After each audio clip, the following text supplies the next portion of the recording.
আসসালামু আলাইকুম, সবাই কেমন আছেন? তো আজকে আপনাদেরকে নিয়ে আসছি আমার করলার প্রজেক্টে বর্তমান পরিস্থিতি দেখানোর জন্য। আমার করলা গাছে কিন্তু অলরেডি ফুল ফল চলে আসছে ভরপুর। আমি আপনাদেরকে একটু দেখানোর চেষ্টা করি। এই যে এগুলা কিন্তু করলা টিকে যাবে, এগুলা সেট আপ হয়ে যাবে অলরেডি। দেখতে পাচ্ছেন প্রত্যেকটা গাছেই এরকম ফুলজালির অভাব নেই। এই যে এই পাশে এই যে এই পাশ দিয়ে। তো আমার করলা গাছগুলাও কিন্তু মাচায় উঠে যাচ্ছে খুব সুন্দরভাবে। আপনারা লক্ষ্য করলে দেখতে পাবেন যে করলা গাছের কোনো রোগ ব্যাধি নেই, পাতার কালারও খুব সুন্দর। এই যে দেখতে পাচ্ছেন এক একটা পাতা অনেক বড় বড় সাইজের হয়েছে, রোগ ব্যাধি নেই বিধাইলেই কিন্তু এরকম হয়েছে। আর এই পাতা দেখলেই শান্তি লাগে আর কি। গাছ যদি সুস্থ সবল থাকে তাহলে মনেও একটা শান্তি লাগে। আপনারা যারা কৃষির সাথে সংযুক্ত তারা অবশ্যই এই অনুভূতিটা বুঝবেন যে আপনার গাছগুলা যদি সুস্থ সবল থাকে এবং কি ভরপুর ফল চলে আসে তাহলে কিন্তু মনের শান্তি, চোখের শান্তি, সব দিক দিয়ে কিন্তু শান্তি চলে আসে। এই যে দেখতে পাচ্ছেন প্রত্যেকটা গাছে এরকম জালি চলে আসছে।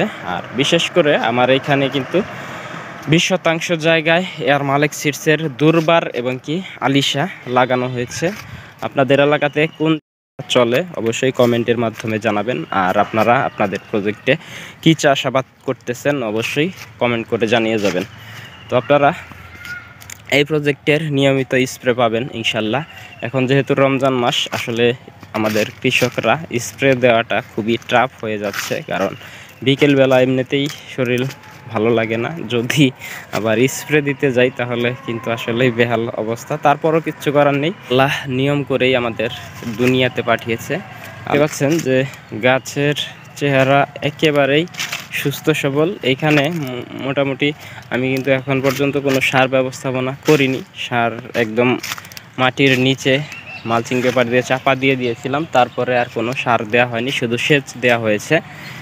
আর বিশেষ করে আমার প্রজেক্টে কিন্তু আগাছা একেবারেই নেই। আপনারা যদি লক্ষ্য করেন যে আগাছা একেবারে নেই, তো আগাছা না থাকার কারণ একটাই, সেটা হলো আগাছানাশক দিয়ে আমি একেবারে জ্বালিয়ে দিয়েছিলাম। তো গাছ প্রত্যেকটা গাছই খুব সুন্দরভাবে বেড়ে উঠতেছে, গাছে কোনো রোগ ব্যাধি নেই। এক একটা গাছের চেহারা দেখেই শান্তি লাগে।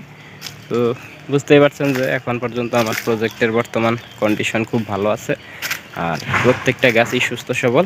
তো যাই হোক, আমি আপনাদেরকে এই প্রজেক্টের প্রতিনিয়ত আপডেট দেওয়ার চেষ্টা করব ইনশাল্লাহ, সাথেই থাকবেন। এখন মোটামুটি আমি আমার প্রজেক্টগুলোতে করলা, শসা এবং কি চাল কুমড়া চাষ করতেছি। আপনাদের প্রজেক্টে কি চাষ করতেছেন জানিয়ে যাবেন। আর বিশেষ করে এখন ফুল দমে কিন্তু আমি শসা বিক্রি করা শুরু করে দিয়েছি। আসলে শসার বিক্রির পাশাপাশি এগুলারও যত্ন নিতে হবে, আমি এগুলারও যত্ন নিয়ে থাকি। তো প্রজেক্ট করতে গেলে সব দিকটাই খেয়াল রাখতে হবে, শুধু একটা দিক খেয়াল রাখলে চলবে না। আপনারা যারা কৃষির সাথে সংযুক্ত হচ্ছেন বা হতে চাচ্ছেন অবশ্যই আপনারা জেনে বুঝে কৃষিতে আসার চেষ্টা করবেন। কৃষিতে যেমন লাভ আছে তেমন কিন্তু লসও আছে। তো প্রথম অবস্থায় আপনারা শিখবেন, তারপরে কৃষিতে আসার চেষ্টা করবেন। আমি সবসময়ই আপনাদেরকে বলে থাকি, যারা নতুন চাষাবাদের সাথে যুক্ত হতে চাচ্ছেন তাদেরকে সবসময় বলি যে আপনারা জেনে বুঝে কৃষিতে আসবেন। কৃষিকাজ এত কিন্তু সোজা না।